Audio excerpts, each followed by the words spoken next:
Rede, mãe. Rede, banana. Rede, passagem. São imagens da série Rede Indígena Extensão Uapixana. As redes, utilizadas pelos indígenas, são recriadas nas serigrafias sobre tecidos. É uma das obras do artista visual Gustavo Caboclo, nascido em Curitiba, no Paraná, filho de mãe indígena de Roraima.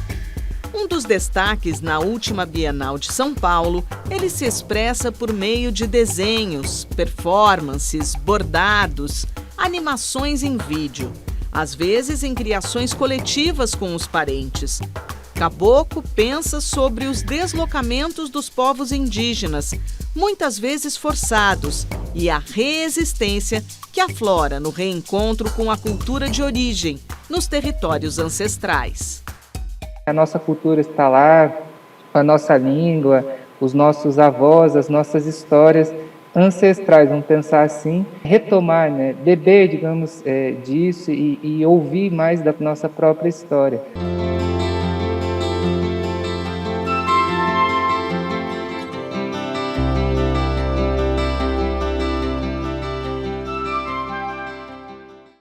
No Repórter Eco de hoje, você vai conhecer Gustavo Caboclo. O artista visual, nascido na Cidade Grande, faz o resgate da sua origem indígena e dos saberes tradicionais do povo Uapixana para combater a destruição das florestas. E veja também. O Brasil assumiu o compromisso internacional de organizar e regulamentar até 2030 o uso dos recursos naturais e as atividades nas áreas marinhas e costeiras. Cientistas alertam que é preciso correr contra o tempo.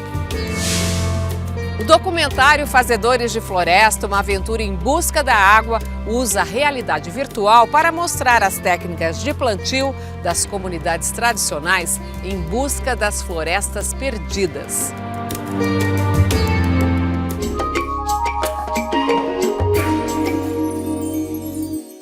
De acordo com a Organização das Nações Unidas, estamos na década da restauração de áreas degradadas. No Brasil, uma iniciativa do Instituto Socioambiental e da Rede de Sementes do Xingu já é referência em matéria de reflorestamento. O documentário Fazedores de Floresta, uma aventura em busca da água, mostra por meio da realidade virtual como é o trabalho das comunidades tradicionais em busca das florestas perdidas.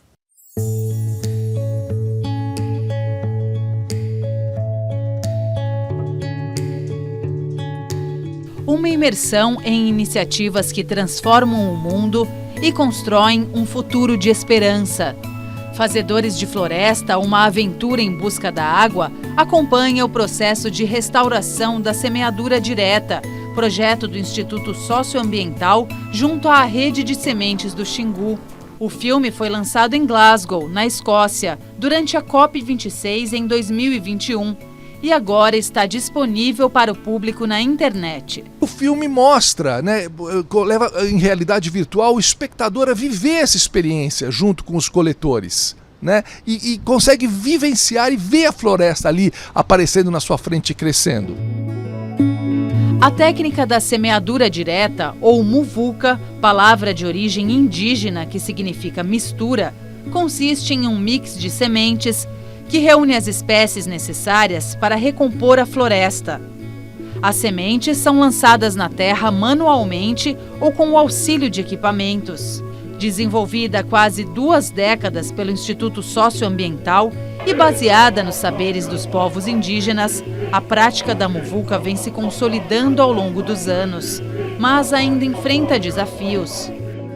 Um desafio importante é realmente a gente fazer valer a legislação que existe no nosso país, vivemos um momento bastante difícil, do desmonte de toda a legislação ambiental associada, e um sinal para quem detém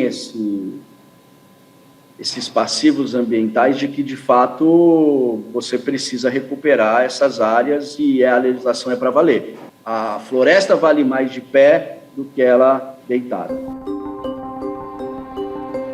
Hoje já são 6,8 mil hectares de áreas de floresta restauradas.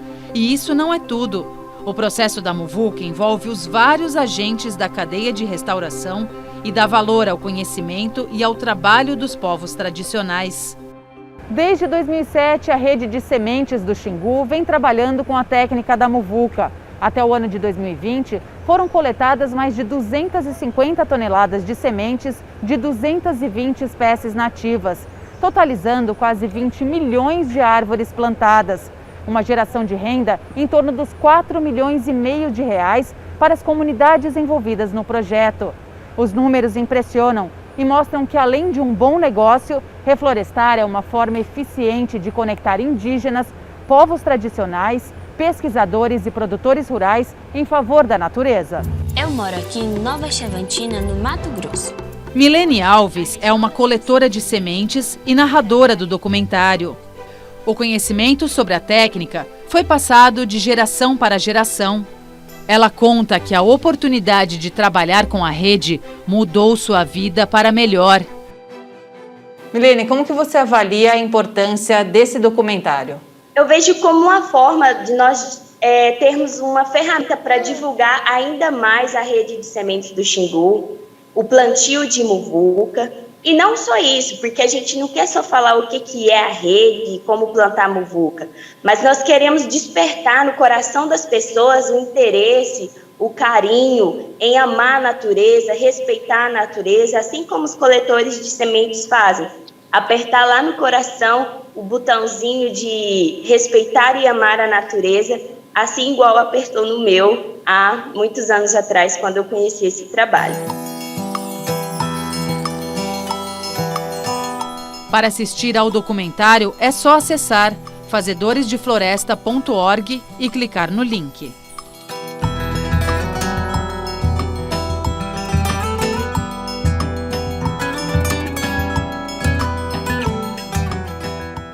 Agora, vamos às notícias socioambientais que foram destaque na semana. Novo relatório do IPCC, o painel intergovernamental da ONU sobre mudanças climáticas, alerta que pelo menos 3 bilhões e 300 milhões de pessoas são altamente vulneráveis aos efeitos do aumento da temperatura na Terra. O documento, escrito por 270 cientistas de vários países, reúne dados, avalia, interpreta e divulga o conhecimento mais avançado sobre as alterações do clima no planeta. Já não há dúvida de que a crise climática atual é causada pelas ações humanas. A nova edição do relatório informa que alguns dos seus efeitos são irreversíveis e os impactos serão sentidos de forma desigual pela população. Os mais pobres e mais vulneráveis, que já são os mais atingidos, continuarão sofrendo os maiores prejuízos. Os eventos extremos, como secas e tempestades, estão cada vez mais frequentes e os maiores impactos são observados na África, América Latina, Ásia, nos pequenos países insulares e no Ártico. O Brasil está entre as nações mais vulneráveis da América do Sul. Os dados analisados revelam que as alterações do clima causaram queda da produtividade da agricultura mundial e aumento da desnutrição, especialmente em idosos, crianças, mulheres grávidas e indígenas. Fatores como desigualdade social, pobreza, desmatamentos e perda de biodiversidade agravam ainda mais o quadro geral. A Assembleia da ONU para o Meio Ambiente, em Nairobi, no Quênia, aprova a resolução histórica. Representantes de 175 nações se comprometeram a fechar acordo internacional até 2024 pelo fim da poluição plástica que atinge todo o planeta. A iniciativa é um passo importante na luta para preservar a biodiversidade, a saúde humana e de todos os seres vivos. Um surto de Covid-19 atinge indígenas da etnia Corubo, no Vale do Javari, Amazonas. Reportagem do jornal O Globo apurou que 70% dos indivíduos dessa etnia testaram positivo para a doença nas últimas 2 semanas. Os contaminados não receberam a 3ª dose da vacina e têm o sistema imunológico mais vulnerável. O caso do povo corubo alerta para o risco de contaminação de outras etnias, coloca em dúvida o plano do governo federal de combate à Covid nas aldeias e denuncia que a FUNAI e a CESAI, Secretaria Especial de Saúde Indígena, falharam diante da determinação dada há 2 anos pelo Supremo Tribunal Federal de instalar barreiras sanitárias que protejam os povos indígenas. E você vai ver daqui a pouco aqui no Repórter Eco. Organizar e regulamentar atividades pesqueiras, de navegação, de turismo e mineração no mar e nas áreas costeiras. É o compromisso internacional que o Brasil precisa cumprir até 2030. Cientistas alertam que não falta capacidade técnica, mas é preciso correr contra o tempo.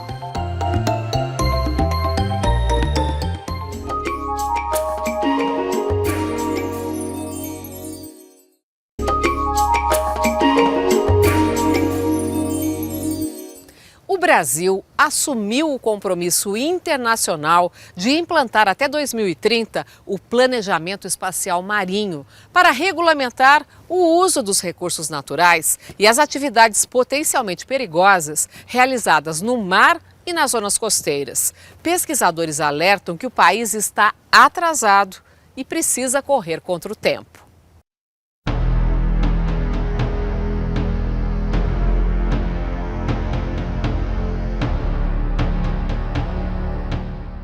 Explorar petróleo em águas profundas, onde a prioridade é a conservação da biodiversidade marinha. O interesse de grandes empresas em extrair óleo e gás no entorno do arquipélago de Fernando de Noronha chamou a atenção para os conflitos em regiões costeiras e em alto mar.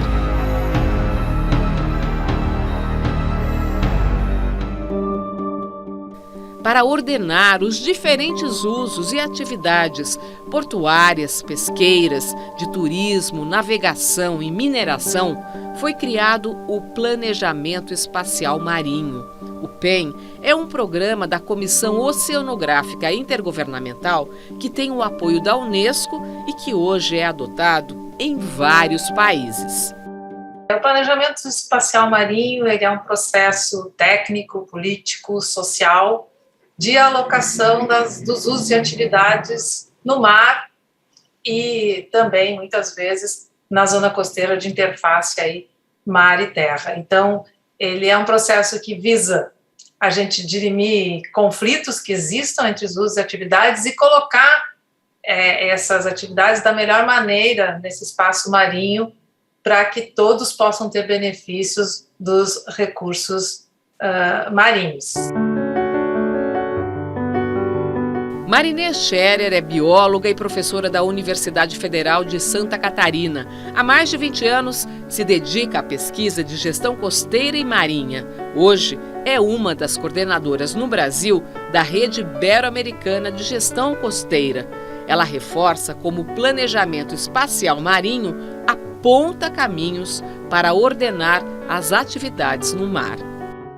A gente pode falar das várias atividades que podem e devem ser utilizadas ou no mesmo espaço juntas, que é o que a gente usa, hoje em dia a gente chama de multiuso, né, que são atividades, por exemplo, como turismo e conservação, pesca e turismo, eólicas, né, geração de energia eólica no mar com aquicultura. Então, isso são atividades que no mundo inteiro já estão sendo desenvolvidas e pensadas para serem desenvolvidas juntas. Agora, existem atividades que não podem ou não devem ser alocadas no mesmo espaço, como, por exemplo, mineração e áreas de conservação, ou rotas de navegação com áreas de mineração, ou rotas de navegação em áreas de uma conservação que tenha que ser muito restritiva, por exemplo, pela característica do ambiente. A pesquisadora, que também treina equipes no Brasil e em outros países para trabalhar com gestão costeira e marinha, explica: um bom monitoramento é fundamental para o sucesso do ordenamento sustentável dos usos e atividades. E insiste: estamos defasados. No Brasil ainda temos lacunas muito grandes em monitoramento, a gente tem pouca série de dados que a gente fala, ou seja, aquele monitoramento constante dos parâmetros físicos, químicos, biológicos, sociais da zona costeira e marinha. Então a gente tem muito pouco. Só para lhe dar um exemplo, atualmente a gente tem a estatística de pesca no Brasil não é realizada de forma confiável e ao longo do tempo. Então a gente acaba não tendo essa informação. Estamos pescando muito? Estamos pescando pouco? O quanto estamos pescando? Que espécies estamos pescando? Qual é a qualidade dos estoques pesqueiros que temos no Brasil?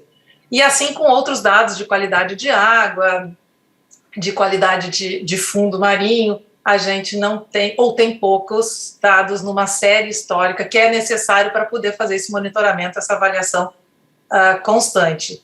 Qual é a urgência ou a necessidade de implementação de políticas públicas que promovam a sustentabilidade ecológica, econômica e social das populações que vivem na região costeira?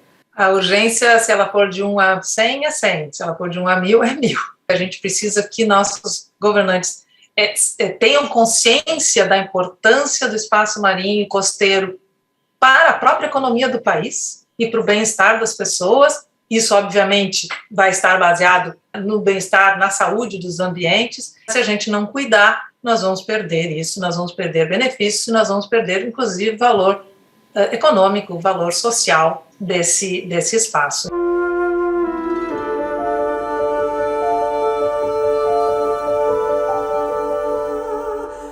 Durante a Conferência da ONU para os Oceanos em 2017, o Brasil assumiu o compromisso de implantar o PEN até 2030.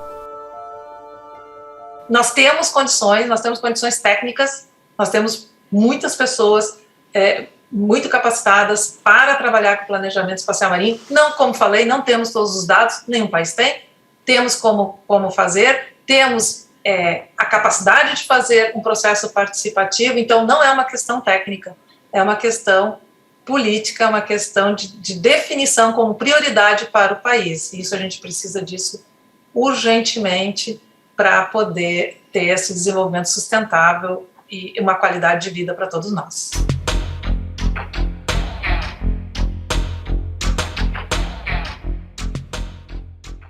E veja a seguir, aqui no Repórter Eco. O artista visual Gustavo Caboclo resgata sua origem indígena e os saberes tradicionais do povo Wapixana para combater a destruição das florestas.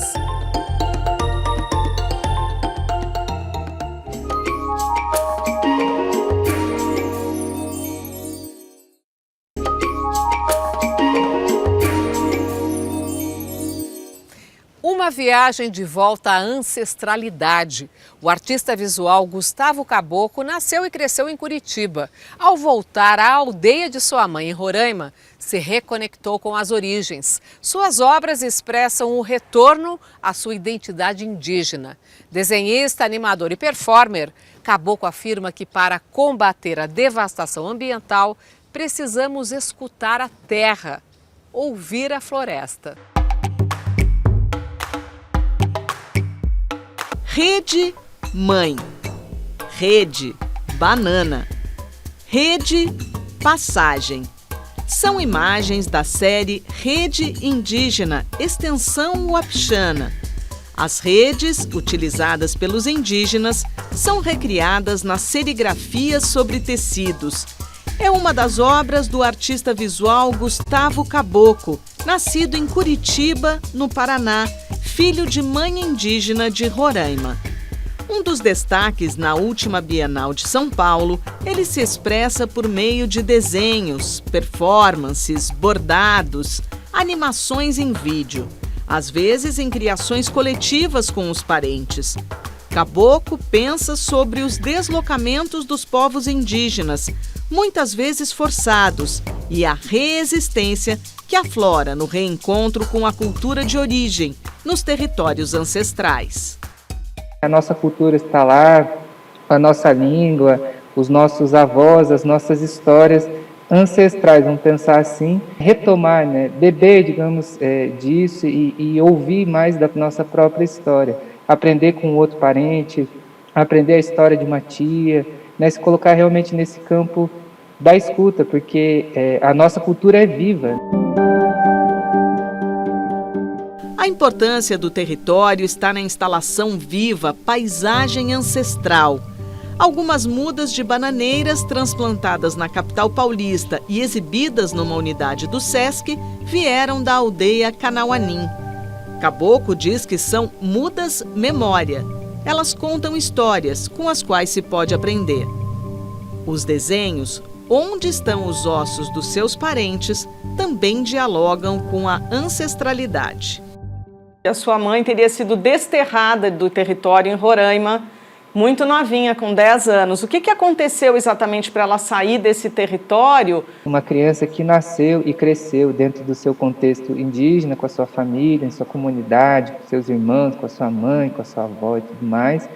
E aí, aos 10 anos de idade, é levada por um visitante, uma visitante. E a partir daí começa uma jornada de ela trabalhar em casas de outras famílias e ser doado de uma família para outra e tal, até chegar num trajeto de chegar no Paraná. Desde criancinha eu perguntava para minha mãe as histórias dela, que nem qualquer criança faz, e aí vinha essa história de onde ela veio. E eu ficava só imaginando, não tinha nenhuma fotografia, não tinha nada.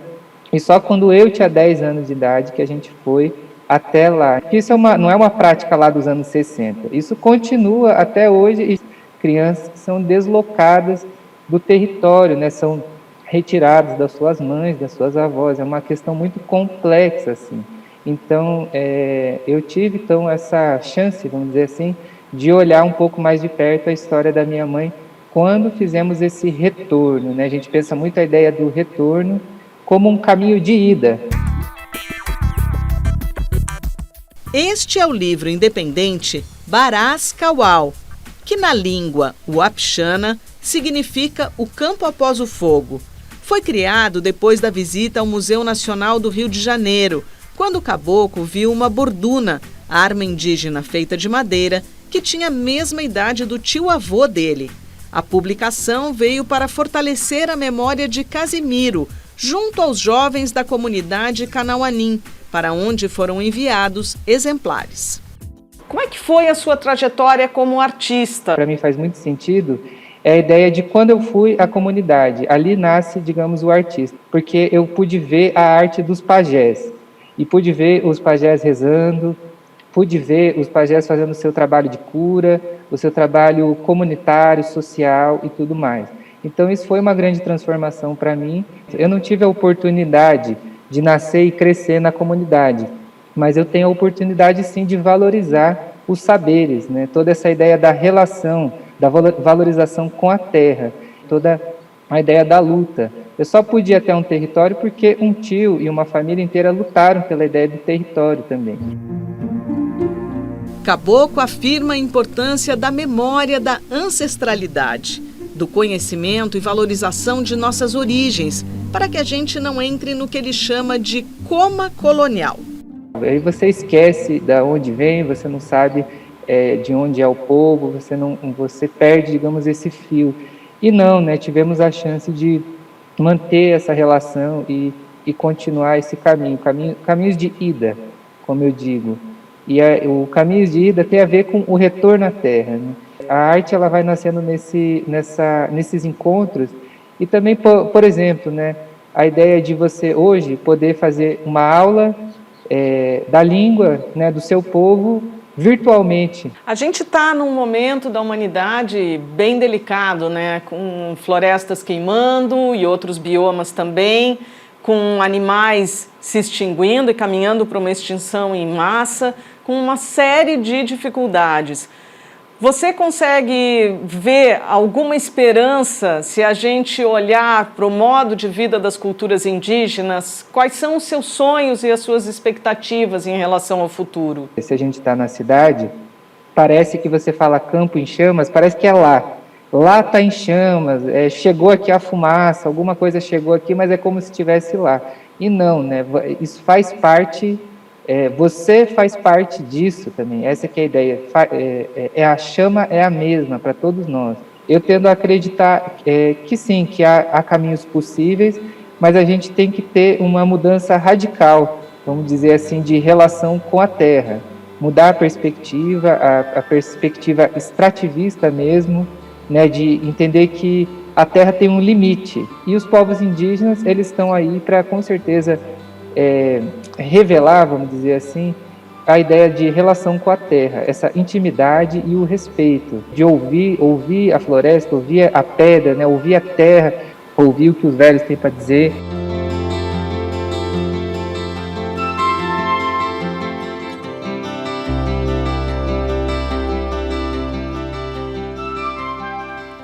E o Repórter Eco fica hoje por aqui. No próximo programa você acompanha mais projetos, ações e pesquisas em busca de um mundo melhor e mais digno para todos. Até mais!